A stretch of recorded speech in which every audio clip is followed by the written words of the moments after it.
I teased you with a glimpse of the new 5th generation Range Rover on the show just a few days ago with the promise that we will be back with all the details in our review. Today is that day. Welcome to C&B, I'm Siddharth Vinayak Partnkar.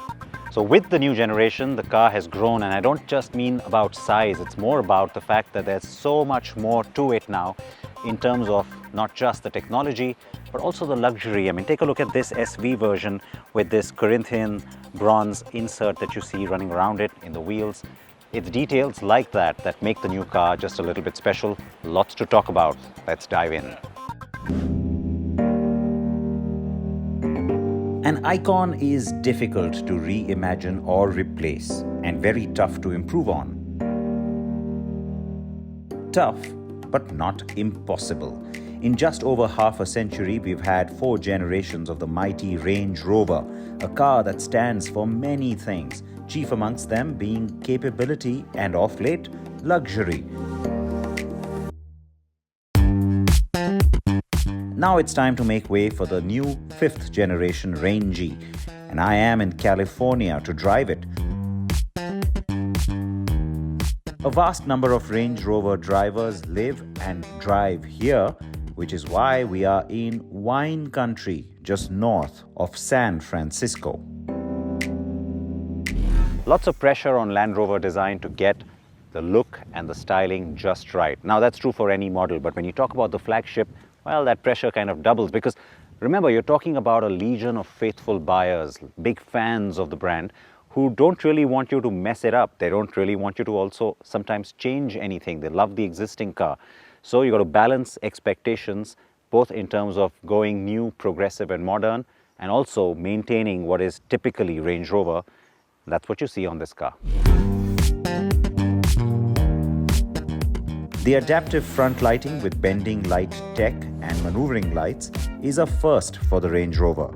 They work in conjunction with the 3D surround camera and the car's self-parking capability, which is remotely possible through a phone app, even when you are outside the car. Range Rovers always had the split tailgate, and for decades owners have been using them to sit on. Yes, I have done it before too, and I can tell you this is something that's not going to surprise you, but it's the little addition of the seat cushion and what's being called the tailgate event suite. So it's not just that it gets a little more comfortable for the backrest and for the posterior. It's also that you have speakers installed up here in the tailgate and lights as well. So if you're out camping, it's dark, you can use the lights, and of course you can listen to your music while gazing at the stars. So that new feature will give you a good hint at how the car is amping up the luxury quotient. Yes, the Rolls-Royce Cullinan has seats on the tailgate too, and that is a familiar theme all around this new generation. It has got more swish than before. Yes, that was possible. Just imagine.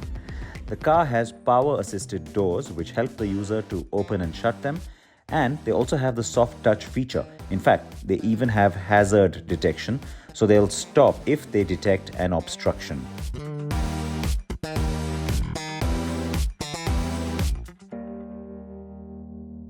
Brand new tech interface, you expect that these days, and I have to say that Land Rover has delivered. The flagship certainly seems worthy as being the model that brings in the latest from Land Rover's PV platform. You've got a huge amount of touchscreens and lots of digital displays all around the car.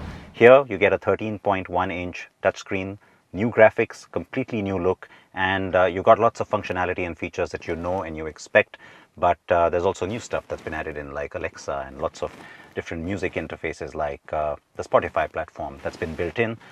That is nice. And then you've also got a 13.7-inch screen here. It is the digital interactive driver display. It gives you what you expect, of course, in terms of all the information. You've also got head-up display that kind of adds to it. It just makes the overall experience a lot sharper and gives you the relevant information you need, and you can customize some of those displays as you would expect. But there's so much more to tell you about everything in this screen. So a quick little insight now on all the tech that's been added to the new 5th generation. Alexa integration works with AI capability, so the system is self-learning and improves its functionality over time. Alexa, what's the temperature? Right now, it's 60 degrees Fahrenheit. You can seamlessly get weather or news or even check your calendar all through voice commands and control. There's also wireless Apple CarPlay or Android Auto and wireless charging for smartphones.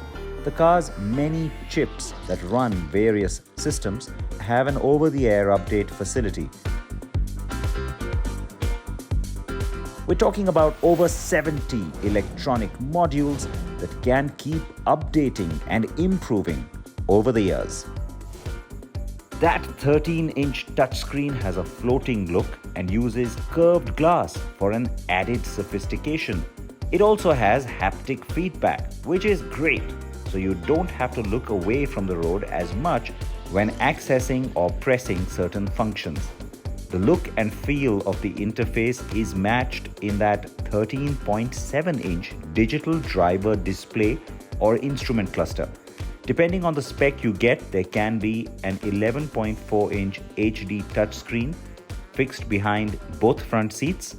For the rear passengers' entertainment, there's also an 8-inch touch panel that's integrated into the drop-down armrest at the back, which allows rear passengers to manipulate their seat for maximum comfort. It is luxurious back here. You know that you expect that, of course. And the new little party tricks, let's talk about those, because that's the stuff that you really want to know. Big screens, lots of infotainment options, all of that is fine. You have a drop-down armrest, but now that is automated. The way it comes down, little flick of a button and it folds downwards. You also have the blinds that go up at the touch of a button. You can control that for both sides, of course, from any one side.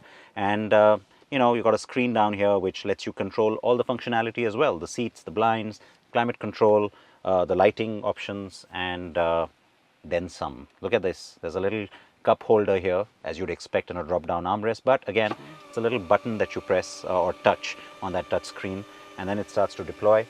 The seats back here do recline, by the way. Of course, you expect that too at this end. But that's not all, because up here on the right side, you also have, and remember, right side for the left-hand drive car, it's going to be the other way around for us.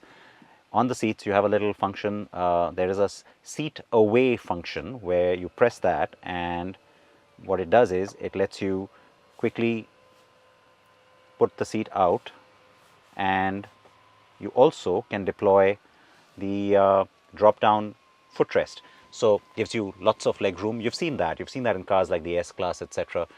This is a nice thing to have because obviously it makes things more comfortable. Long drives especially, you can recline the seat, put your feet up, sit back, relax, and maybe watch something as well while you're at it. There you go. The cup holder did deploy as well, and it's kind of revealed itself by extending this section forward. When you don't need it, you can just touch that again. It's going to fold back up.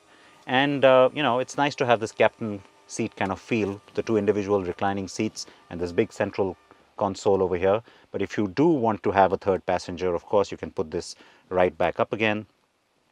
Again, it's just a little touch on that screen, and it's going to fold right back up again and reveal to you just how much leg room I now have. That is pretty good and generous. But if you think that's not enough, of course, there are more configurations and more options. Let's talk about those now. The SV version of the car is absolutely ultra luxurious. You get lots of space. It's the long wheelbase, and you've also got all these beautifully customized interiors in terms of color, palette, and materials, but you've also got some exciting features. This is the car for the really well-heeled buyer. So you're used to things like, a little champagne cooler at the back, but guess what? It gets a little fancy on this one because you have not just a fridge, but one that is special. Yeah, there's a little panel that automatically goes down and it reveals the little champagne bottle and the crystal glasses. Close that the same way. It's the same with the cup holders. Nice little flip panel, and the cup holders come up. And that's not all. There's also a little table for you to enjoy that sense of luxury. The back also deploys beautifully. Slide that back and open it up for both the passengers to have that little tabletop. That is nicely done. It's very well finished and it's extremely luxurious. Just the sheer perfection on the operation of that deployable table tells you how much engineering and finesse has gone into the new Range Rover. The signature suite on the SV lets you choose new materials like ceramics, contrasting color palettes for the front and back, and even new metal or wood inlays for the first time. As you can tell, I could go on. For the first time, the Range Rover also gets the option of a third row. Yes, even I had to remind myself that this option did not exist in the past.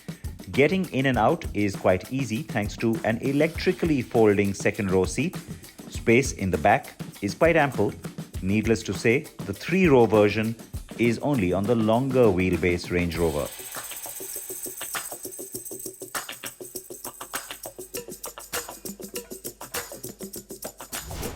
On the whole, the car is loaded with tech. It's definitely even more luxurious, but I suppose that is obvious at first glance, even from the outside, where the emphasis is on being minimalist. It is a huge car, of course, and the space between the front and rear wheels gets even bigger in that longer wheelbase car. The height and width emphasize the car's heft while still maintaining a great proportion.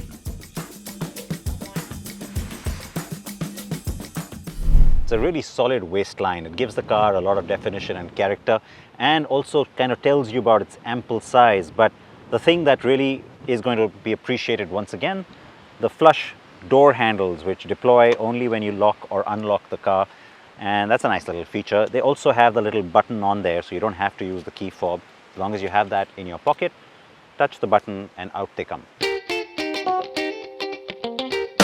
Now, if you think the styling up front is very evolutionary, it's at the back where the car is completely new. It's a signature of the design, really, because when you see it, you'll know it straight away. This is the new Range Rover. You've got this blacked out element that kind of defines this tailgate. I have to say that it makes the car look a little bit narrow and tall, but when it lights up, and that's the part I'm talking about, the tail light, you wonder where it is, and there you go. It's, you know, it's kind of concealed into this black element, and then you hit it, the brakes, and it gets even brighter. And that's the thing that's going to be a really cool sort of feature. A lot of people are going to like it because they call it hidden until lit. It really is that. It's all nice and black. You've also got some horizontal lighting elements up here in this black strip, like the indicator. And yeah, that's a cool new thing, and certainly something that will be a defining characteristic of the Range Rover's styling and design language. Now let's drive this. Now, with a new generation of the Range Rover, there's so much focus on the luxury quotient of the car and also everything that has changed or been enhanced and all the technology that you tend to forget that it's also always been a very capable car to drive, and not just off-road, on the tarmac as well. And so that's the part I'm glad to say has been very much kept intact, because not only do you get a whole bunch of different powertrain options, each one of them is pretty capable when it comes to sporty and exhilarating performance. I have begun my drive with the range-topping 4.4-litre twin-turbo V8 that's sourced from BMW. It is very powerful with 520 bhp of power and a huge 750 Nm of peak torque. The 8-speed automatic gearbox is standard across all engine types.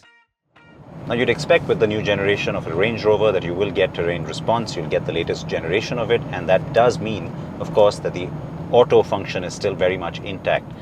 The good part there is that, it works more intuitively now, and so you don't really have to think about changing the car's setting into the dynamic drive mode if you really want to be able to execute a bit of a dynamic maneuver on, say, a highway or on a sharp corner. The car responds exactly as you would want it to. And of course, remember that even in eco or in comfort mode, it's not like it's sluggish. It's not like it's not going to respond. But yes, the auto function has gotten a little bit sharper. Here in the United States, the car will no doubt be petrol only. And there is a smaller 3-litre inline-six mild hybrid also on offer. But that won't be all globally.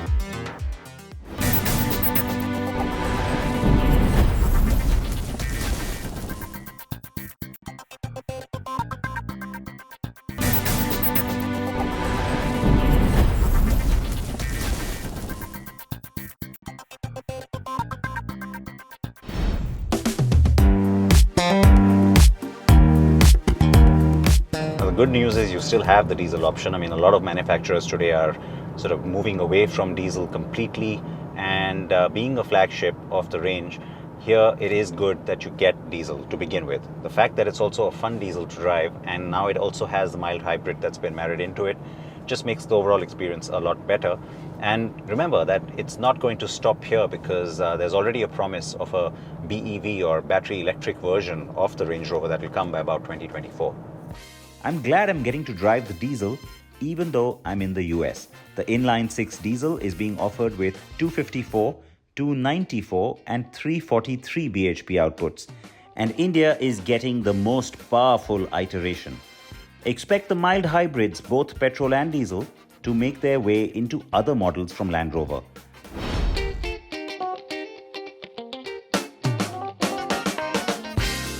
The plug-in hybrid option, using the same 3-litre unit on the petrol side, will also be shared with cars like the new generation Range Rover Sport that has been shown too. The 3-litre inline 6 engine is new, and like I said, also gets that 48-volt mild hybrid system. But there are 2 output versions here also. Once again, I am happy to tell you that India is getting the 392 bhp version. Now, the 6-cylinder is plenty powerful as well, and it actually is pretty enjoyable to drive. Interestingly enough, and I can't really explain why, the front end just felt a little bit sharper this morning, and the steering has a nice weighted feel. Of course, I do have the car in dynamic for the most part, but I did try it out in comfort too, and I still felt the same. And so this is going to be the interesting engine to watch, because it also has the mild hybrid on it, and it's also going to be the mainstay, I think, in most markets when it comes to sales. Handling on the new Range Rover, as well as the agility and steering control, are the real revelation. This is a big car, as I have said, and so that is definitely something I am watching out for. Now, as cars get bigger with a new generation, the worry always is that that's going to hamper your dynamic side, the handling on the vehicle. Good steering, very taut on handling, and that's the part that I'm happy to see, because of course you have an expectation of that as well when it comes to a Range Rover, that it's going to be fun to drive. It doesn't feel as big as it is, and I think that is a credit to the engineering department for sure. I did drive the long wheelbase car as well, and I'm happy to report it does not feel massively different to the short wheelbase. In India, most buyers will be the chauffeur-driven kind, so expect a lot of offtake for the long wheelbase, and also the swank SV versions. So at launch, like I said, we're getting the 3-litre diesel and petrol mild hybrids, both in their most powerful avatar, as well as that monster 4.4-litre V8. India should also get the PHEV, that's the plug-in hybrid, in 2023. Trims at the start will be the SE, HSE, Autobiography and First Edition on the long wheelbase. The SV versions will be available in the short wheelbase option. Off-road, the Range Rover will do everything you expect it to. I got a chance to drive through a nice forest trail, and the car is fun. It gets a fully independent air suspension, something the Range Rover is known for. The company says it has developed a new in-house proprietary adaptive dynamics control software that works with the suspension and the all-wheel drive for effortless performance in any dynamic situation, including off-roading. It monitors driver inputs, surface information, and wheel grip over 100 times per second. It then distributes torque to the front and rear axles as needed. An active locking rear differential is also standard, which optimizes traction during higher speed driving, especially around corners, and enhances grip in wet off-road conditions too. Wading depth on this car is now a massive 900 millimeters, and you can track axle articulation and what lies ahead on the screen using the car's multiple cameras and dynamic output graphics. Coming as it does a decade after the 4th generation, there was a lot of expectation on the new Range Rover. In many ways, that expectation has been met and even surpassed. It is what the buyer would expect: understated luxury, elegance, instantly recognizable, sophisticated, packed with technology, safety features that include ADAS, and so much more. The SV Serenity trim in particular, with its Corinthian bronze highlights, will no doubt be in big demand from buyers in India. Everyone from the Bollywood brigade to corporate honchos.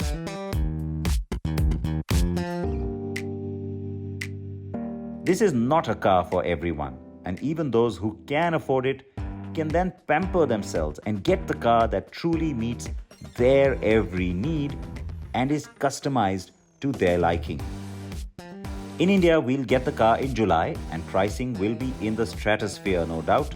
But then, as I have been saying, the Range Rover is for the select few by design.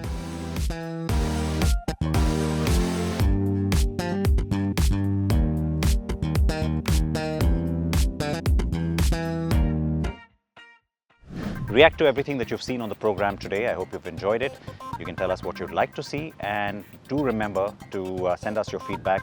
Get in touch with me on Twitter at Sid Partankar, and most importantly, always wear your seatbelts, front or back. Thanks for watching.